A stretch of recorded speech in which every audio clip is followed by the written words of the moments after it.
Coucou, salut les copains! Pierre Amadop le Guillaume. Oui, c'est moi. Alors, ce soir, histoire d'y croire, je suis encore allé regarder mes étoiles. Alors, il nous arrive plusieurs choses. Le temps va changer. On va avoir une petite accalmie en France qui va pas durer très longtemps. Peut-être un petit refroidissement, mais petit. Par contre, ce qui est en train de se préparer derrière, c'est pas la même chose. Donc, par contre, on reste dans un cycle de tempête sur tempête.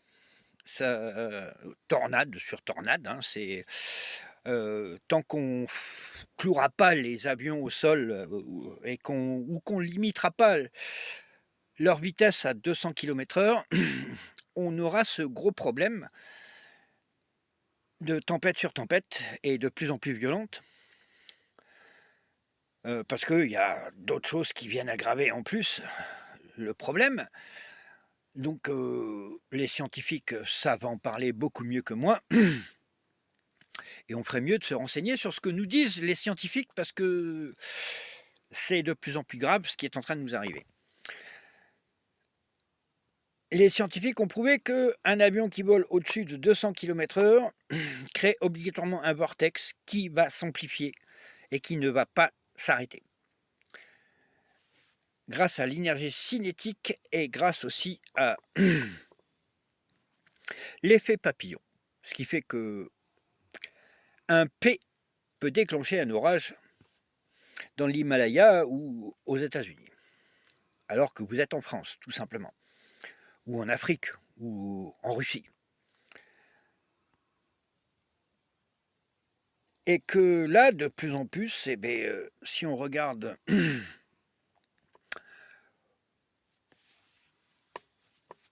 une photo satellite de la Terre, eh bien, rentre dans une période où on est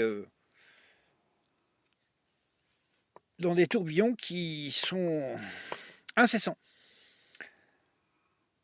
D'accord, on est en hiver.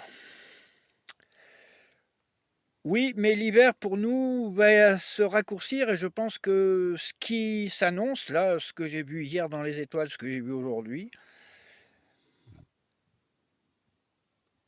donc on va avoir quelque chose qui va arriver du sud-est, vraisemblablement du Moyen-Orient, Égypte par là. Je ne sais pas quelle est la météo qu'il y a actuellement dans ces pays-là. On va avoir un vent de sud-est qui va arriver, voire de plein sud. Les étoiles sont en train de se replacer, vu qu'on est passé, je crois, depuis le 4 février au printemps astral. Donc, le printemps arrive, le vrai printemps, si on se fie au calendrier lunaire, au calendrier chinois. Et dans les étoiles, l'orientation a changé et l'orientation nous donne un sens du sud. Il va y avoir une chaleur qui va arriver, là, ça va durer une semaine, 15 jours, je ne sais pas combien de temps.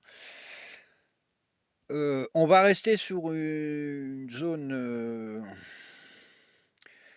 d'ombre, dans le sens où on va toujours avoir des précipitations qui vont être très fortes et très violentes.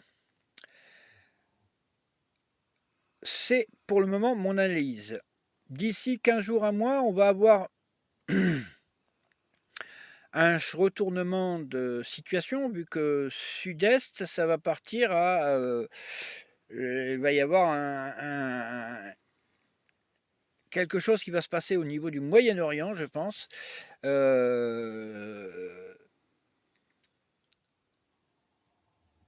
Pour le moment, j'ai pas pu avoir de repères géographiques dans les astres. D'habitude, j'en ai, mais là, hier et aujourd'hui, j'ai pas pu avoir de repères géographiques, donc je peux pas vous dire quelle zone précisément de la Terre va être touchée.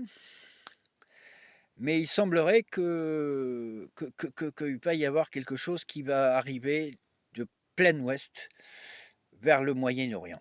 Voilà, c'est tout ce que je sais, donc sur ce que j'ai vu dans les astres et c'est tout ce que j'ai à vous dire ce soir.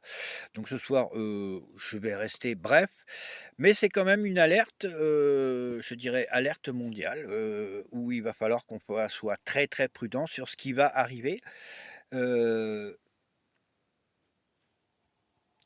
de du sud et de l'ouest. Donc préparez-vous à des chaleurs, anormalement hautes, pour la saison. Heu, je dirais que je sais pas l'été qu'on va avoir, mais à mon avis, il va être perturbé l'été. Je dirais que là, en général, c'est vers le mois de février que j'arrive à déterminer quel type d'été on va avoir. Heu, on va avoir chaud cet été, mais je pense que ça va être assez perturbé. Heu, je dis pas que ce sera très, très chaud, mais il y a des régions qui vont avoir très, très chaud, d'autres qui vont être, sous l'influence de l'eau et c'est ça qui est dramatique. On rentre dans l'année du cheval chez les Chinois, on sort de l'année du serpent.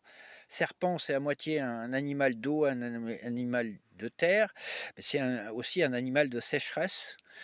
Le cheval, c'est une autre histoire et c'est humainement parlant, je dirais que c'est l'année des idiots.